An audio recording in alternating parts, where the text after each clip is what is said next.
In the mid-90s, a group of friends from Kendal in the northwest of England found themselves in a band. Within 6 months, they had a few songs, a home-recorded demo, and a queue of record companies wanting to sign them. With a host of showcase gigs booked in London, they secured a coveted 5-album record deal from a major recording company. They never had their 15 minutes of fame. In fact, they barely had 14 minutes. What followed was a whirlwind few years of highs and lows and a masterclass of being almost famous. Will you welcome please Stream, thank you.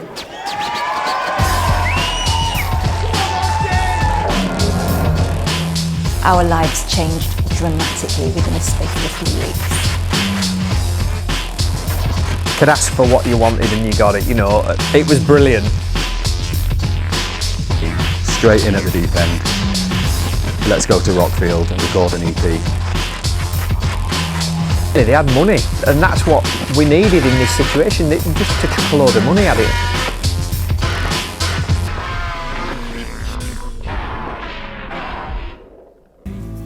There were many lineup changes in Stream, but the one I remember the most was Katie Helsby, Ian Palmer, Paul Hodgson, Rick White, and Will Eklund. And this is their story.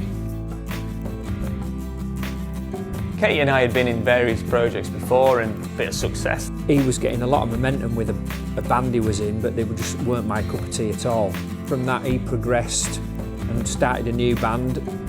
We started doing something new, and in 6 months' time we had a 5-album record deal.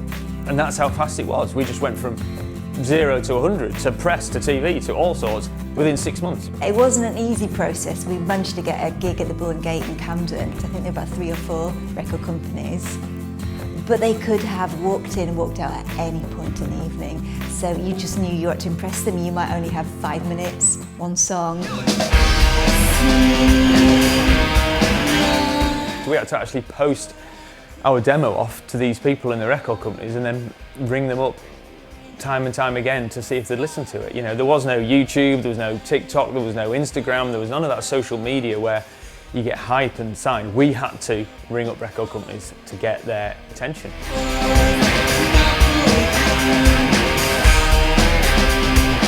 I was working in a cafe. I got the phone call to say that they were going to offer us a deal. Within 4 weeks, we were working in Mute Studios. With Stream, it was like, right, you're going to do an album. I don't think they'd done that many gigs really, whereas they should be slogging around for 2 or 3 years on the gig circuit. I think it's really too quick.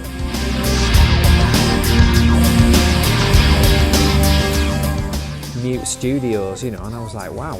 I went in there and it was pretty impressive really, big mixing desk and everything, and just Ian sat there and, you know, just being in awe of all this technology and stuff. I'd sampled loads of things I shouldn't have sampled, like one of them was 9 Inch Nails, and he just goes, oh, I'll just ring them up, we'll get clearance for that. So we were ringing up like my heroes at the time and just to clear samples, it was amazing.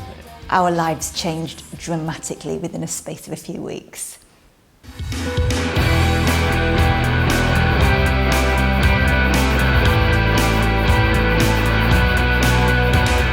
And so then I was in this big studio. It soon became quite apparent that I couldn't really play the guitar very well. That was, you know, it was okay me sampling it and recording it, but I couldn't really play anything intricate and add melody and things like that. And so we got Hodgie, and I'd known him since I was a kid, and he added all these little guitar lines to stuff, things I could never play, and the band sort of came complete. And he asked me if I wanted to put some guitar onto a track. Gave me this tape with it on, and I listened to it, and I suddenly got this melody in my head, what I could try with it. I thought, yeah, that's going to work. So the head of the label dropped by one evening to see how we were getting on. He said the gold test was to play a track on a car stereo. So we all traipsed out to his Jaguar at about midnight. We sat there, we played the track, it finished, we were all holding our breath. He turned around and he said, I'm changing the deal. 5 albums, worldwide release.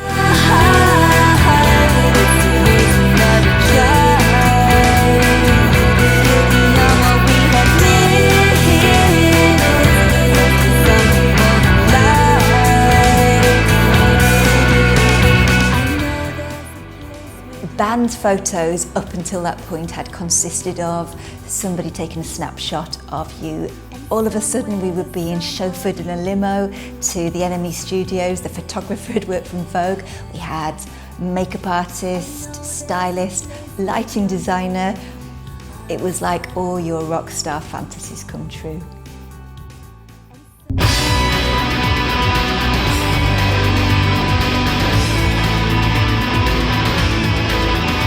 The album came out and we then had to learn about press. We were getting phone calls at home from Melody Maker, NME, Kerrang, magazines that we had spent our youth reading, played on Radio 1, TV series such as Stargate, films, Entrapment, Virus, Sky Sports News, launch adverts, the list goes on.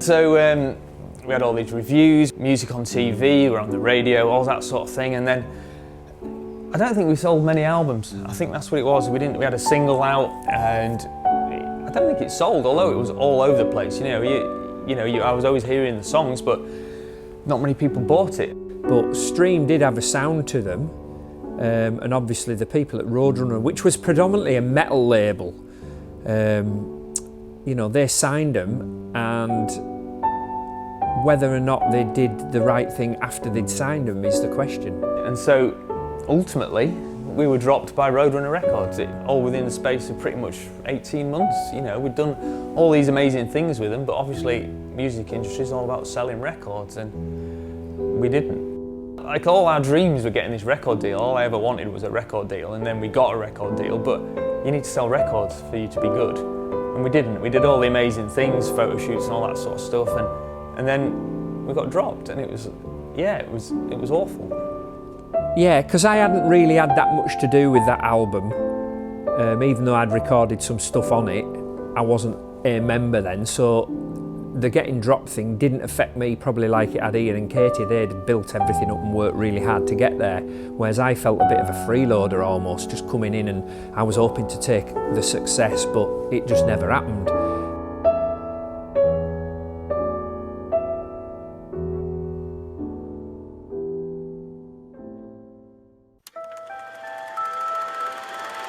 Bang, Rick joined. I have no idea who Rick White is or where he came from, but we had Rick White, and Rick White, he was one of us. He was funny, he was daft, he was a good drummer. We're auditioning for a new drummer. This is the band. We've had a record deal from Roadrunner. Are you interested? Hang on a minute. I've just spent the last 15 years trying to get a record deal with and failed. Of course I was interested, and I listened to the music. I was blown away.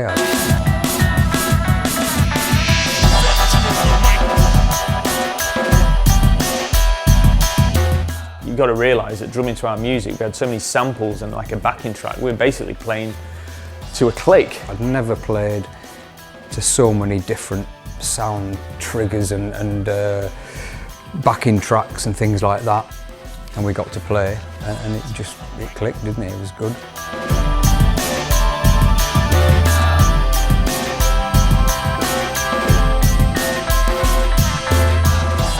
We knew Will from being in Kendal, basically.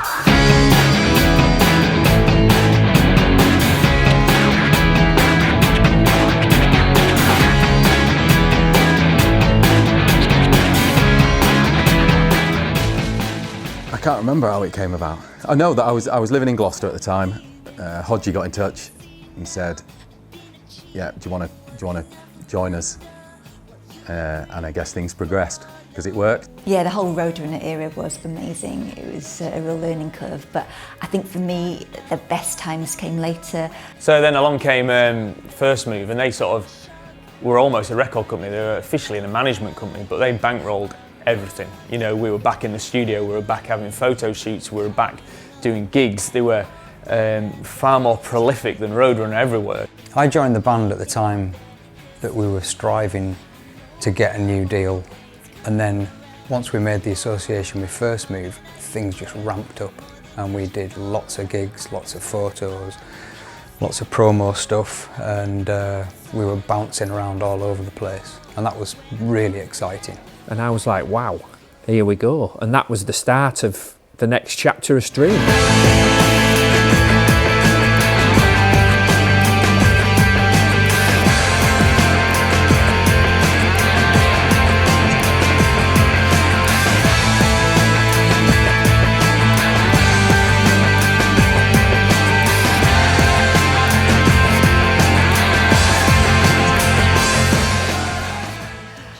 just found our feet. The songs were better. We were tight live. First Move came forward and said, right, we're going to book you some studio time at Rockfield Studios in Monmouth in Wales. Straight in at the deep end. Let's go to Rockfield and record an EP. Working with people like George Schilling and Tony Platt. It was like a holiday with your friends, but you were doing your hobby. Tony Platt was really laid back. He was really encouraging and complimentary. So when you stuffed up, he didn't mind. He'd been there a million times and done it all his life. He was super cool. And for me, just to get a piece of what you're achieving that will last forever.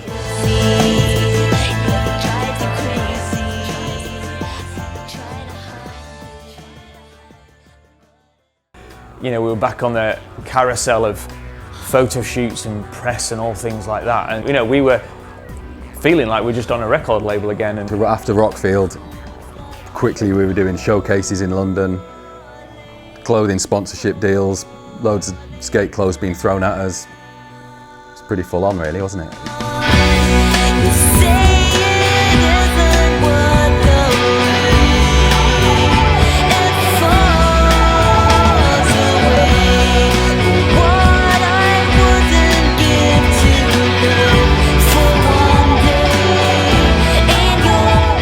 Playing live was quite different to a lot of the recordings that we'd done as well. We had a real energy about playing live, and that was something that I really enjoyed.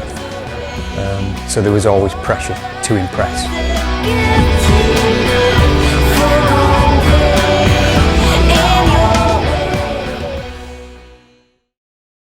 MTV studio showcase, getting dropped off in a limo at Victoria Station, and everyone on the platform thinking, who's this guy? I was thinking, I felt like a rock star at that point.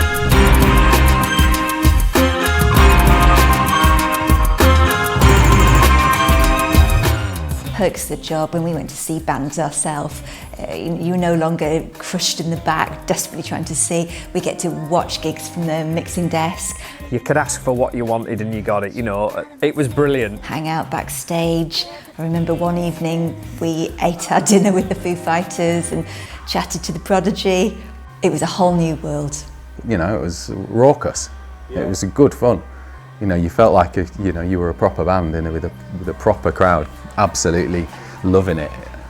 There was a mosh pit. It had it all.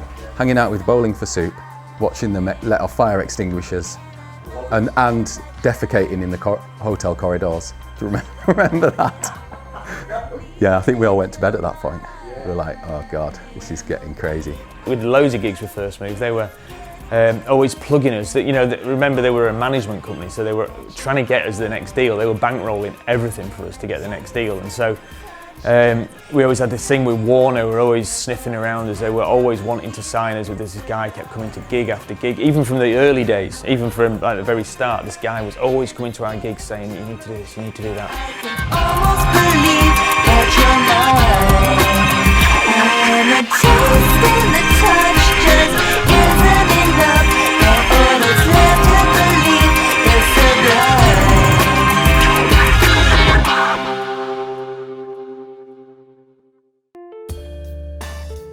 At the end of it all, Warner had come to see us so many times, and it sort of came down to two bands, us and obviously a different band, and it wasn't to be us.